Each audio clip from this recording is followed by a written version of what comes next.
നമസ്കാരം. പ്രധാന വാർത്തകൾ.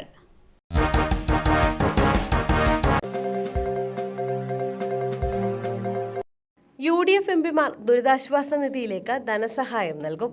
കൊടിക്കുന്നിൽ സുരേഷ്. വയനാട്ടിലെ ഉരുൾപൊട്ടലിൽ ദുരിതമനുഭവിക്കുന്നവരുടെ പുനരധിവാസത്തിന് UDF എംപിമാരുടെ 1 മാസത്തെ ശമ്പളം മുഖ്യമന്ത്രിയുടെ ദുരിതാശ്വാസ നിധിയിലേക്ക് നൽകുമെന്ന് കൊടിക്കുന്നിൽ സുരേഷ് എംപി.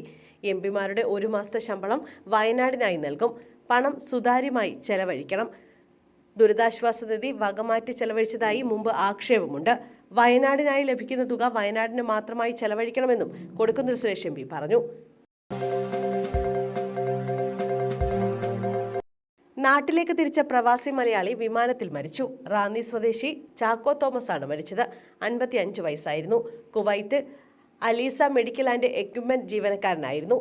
വ്യാഴാഴ്ച രാത്രി കുവൈറ്റ് എയർവേസിൽ തിരുവനന്തപുരത്തേക്ക് തിരിച്ച ചാക്കോ തോമസിന് യാത്രക്കിടെ അസ്വസ്ഥത അനുഭവപ്പെടുകയായിരുന്നു. തുടർന്ന് വിമാനം ദുബൈയിൽ അടിയന്തരമായി ഇറക്കിയെങ്കിലും അപ്പോഴേക്കും മരിച്ചുവെന്നാണ് വിവരം. മൃതദേഹം ദുബൈ മോർച്ചറിയിലേക്ക് മാറ്റി. പാലസ്തീൻ ഐക്യദാർഢ്യം. CPI നേതാവ് ആനി രാജ കസ്റ്റഡിയിൽ. പാലസ്തീൻ ഐക്യദാർഢ്യം പരിപാടിയിൽ പങ്കെടുത്ത CPI നേതാവ് ആനി രാജയെ പോലീസ് കസ്റ്റഡിയിലെടുത്തു. ക്വിറ്റ് ഇന്ത്യ ദിനത്തോടനുബന്ധിച്ചായിരുന്നു പലസ്തീൻ ഐക്യദാർഢ്യ പരിപാടി നടത്തിയത്. ഖാൻ മാർക്കറ്റ് പരിസരത്ത് വെച്ചാണ് ആനി രാജയെ ദില്ലി പോലീസ് കസ്റ്റഡിയിലെടുത്തത്. വയനാട്ടിലുണ്ടായത് ഭൂചലനമല്ല, സ്ഥിരീകരിച്ച് നാഷണൽ സീസ്മോളജി സെന്റർ. കേരളത്തിൽ ഒരിടത്തും ഭൂകമ്പം ഉണ്ടായിട്ടില്ലെന്ന് നാഷണൽ സീസ്മോളജി സെന്റർ വാർത്താക്കുറിപ്പിലൂടെ അറിയിച്ചു. വയനാട്ടിലോ മറ്റ് ജില്ലകളിലോ ഉണ്ടായെന്ന് പറയപ്പെടുന്ന പ്രകമ്പനം ഉരുൾപൊട്ടലിന് ശേഷമുണ്ടാകുന്ന ഭൂമിപാളികളുടെ നീക്കമാണെന്നും സെന്റർ അധികൃതർ വ്യക്തമാക്കി. ഭൂമിപാളികളുടെ നീക്കത്തിനിടയിൽ കുലുക്കവും ശബ്ദവും ഉണ്ടാകുമെന്നും ഇത് സ്വാഭാവികമാണെന്നുമാണ് അധികൃതർ വിശദീകരിക്കുന്നത്. കേരളത്തിൽ സ്ഥാപിച്ച ഭൂകമ്പ മാഫിനിയിലെവിടെയും ഭൂചലനം രേഖപ്പെടുത്തിയിട്ടില്ല. 24 മണിക്കൂറും കൃത്യമായി നിരീക്ഷിക്കുന്നുണ്ടെന്നും അധികൃതർ അറിയിച്ചു.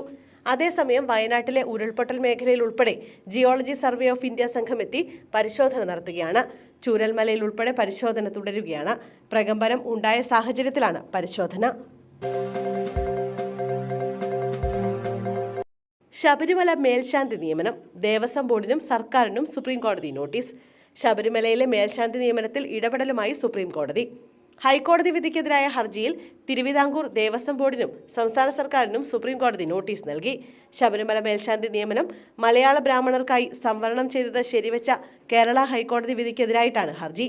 അവർണ വിഭാഗത്തിലെ ശാന്തിക്കാരായ TL സിജിത്ത്, PR വിജീഷ് എന്നിവർ സമർപ്പിച്ച ഹർജിയിലാണ് നോട്ടീസ്.